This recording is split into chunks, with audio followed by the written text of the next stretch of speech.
भगवान की जितनी प्रतीक्षा आपके हृदय में है, आप में जितनी व्याकुलता है, ठाकुर जी के आप उतने करीब हैं। मीराबाई जी के जीवन को आप देखें कि उनके ना चाहते हुए उनका विवाह हुआ। उन्होंने भगवान की आज्ञा से स्वीकार भी कर लिया, लेकिन विवाह से पहले भगवान उनके अंदर उनके साथ बंधन में बंध गए।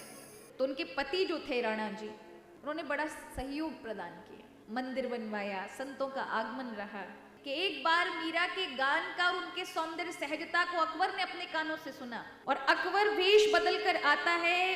गिरधर गोपाल मंदिर पर मीरा जी गा रही होती हैं और उसी समय उनके गान को, उनके सहजता स्वरूप को देख करके अकबर तुरंत कीमती माला पहले तो मीराबाई को देता है। मीराबाई नहीं लेती कि मुझे नहीं आवश्यकता, तो ठाकुर जी के चरणों में रख देता है। और यहाँ मीराबाई की ननद जब ये देखती है तो उसने शिकायत राणा के पास करी। मनके पे अकबर का नाम की छाप थी, पूरा राज्य विद्रोह में उतर गया। मीरा जी के गिरधर गोपाल लेकर के महाराज नदी सरोवर में फेंक दी है। जब मीरा जी ने देखा तो दौड़ कर गिरधर गोपाल के साथ ही वहीं की वहीं सरोवर में गिर गई। और जब निकली तो वो वृंदावन धाम का यमुना तट था और हाथ में गिरधारी का स्वरूप था। तो माधुर्य भाव में भगवान जब देते हैं तो क्या देते हैं? अपनी प्रतीक्षा देते हैं। हमारे ब्रज में तपस्या जानते हो किसे कहते हैं? आंख नाक बंद करने का मतलब तपस्या नहीं है। हमारे यहाँ ब्रज का भाव है तपस्या माने व्याकुलता, प्रतीक्षा। भगवान की जितनी प्रतीक्षा आपके हृदय में है, आप में जितनी व्याकुलता है, ठाकुर जी के आप उतने करीब हैं। मीराबाई के जीवन में क्या था? व्याकुलता। भगवान ने क्या दिया? प्रतीक्षा दी। क्या प्रभु ने दर्शन नहीं दिए? दिए, लेकिन उतनी ही लंबी प्रतीक्षा दी। मीराबाई जी के जीवन को आप देखें कि उनके ना चाहते हुए उनका विवाह हुआ। उन्होंने भगवान की आज्ञा से स्वीकार भी कर लिया, लेकिन विवाह से पहले भगवान उनके अंदर उनके साथ बंधन में बंध गए, क्योंकि मीराबाई के साथ भगवान ने विवाह के करने से पूर्व एक रात पहले विवाह कर लिया। हाथ पीले हो गए, मांग में सिंदूर स्वतः ही आ गए, वस्त्र आ गए जो लौकिक नहीं थे। ऐसी मीराबाई का जब विवाह हुआ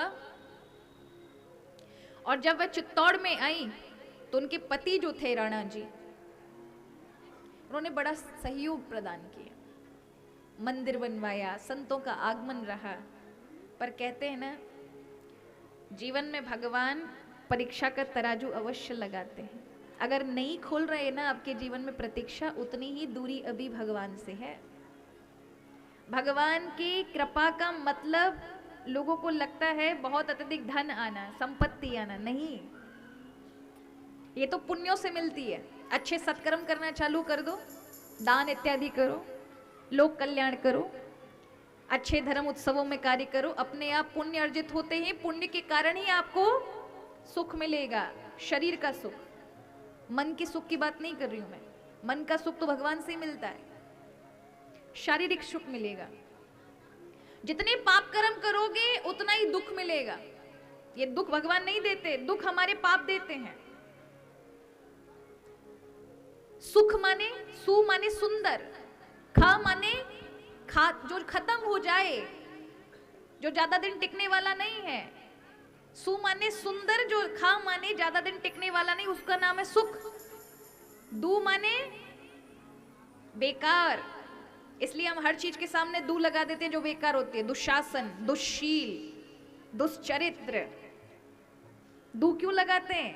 बेकार हो, खराब हो। दुखा, गलत, खत्म होने वाला हो, उसका नाम है दुख। जब दुख आते हैं तो वास्तविकता में जो हमारे पाप होते हैं वो खत्म हो रहे होते हैं। वो खात्मा, बैंक का खाता खत्म हो रहा होता है। और सुख, सुख आते तो पुण्य समाप्त हो रहे होते हैं आपके जीवन में। सुख चाहिए तो पुण्य कृत्य करिए, पर भगवान की भक्ति से सुख नहीं मिलता। भगवान की भक्ति से क्या मिलता है?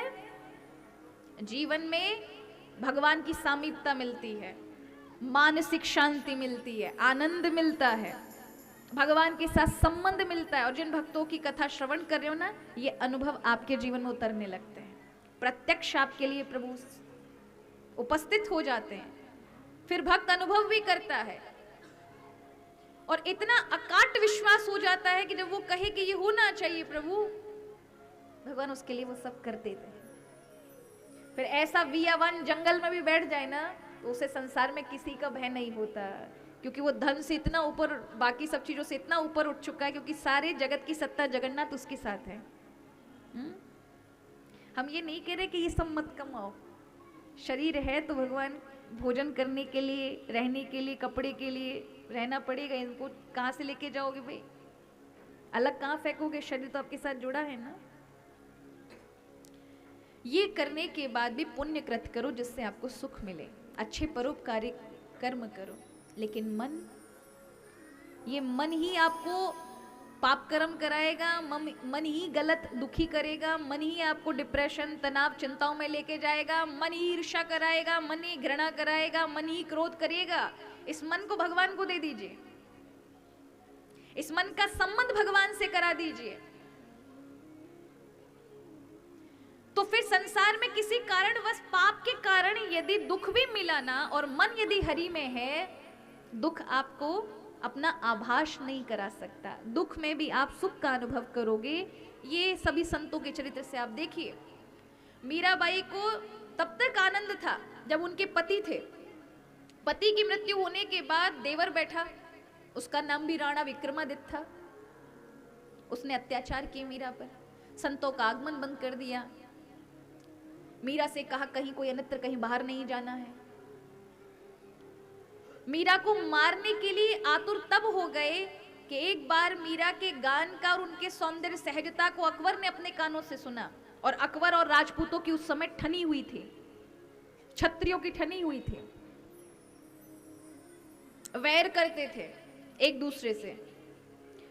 और अकबर वेश बदलकर आता है, गिरधर गोपाल मंदिर पर मीरा जी गा रही होती हैं, और उसी समय उनके गान को, उनके सहजता स्वरूप को देख करके अकबर तुरंत कीमती माला भगवान पहले तो मीराबाई को देता, मीराबाई नहीं लेती कि मुझे नहीं आवश्यकता, तो ठाकुर जी के चरणों में रख देता है। और यहां मीराबाई की ननद जब ये देखती है तो उसने शिकायत राणा के पास करी। मनके पे अकबर का नाम की छाप थी, पूरा राज्य विद्रोह में उतर गया। एक मुगल से ये सब ले लिया, हम क्षत्रियों की नाक कटा दी, तुम्हारे गान के कारण वो यहां तक आ गया, हमारा नाम खराब कर दिया, अब इसका दंड देना पड़ेगा।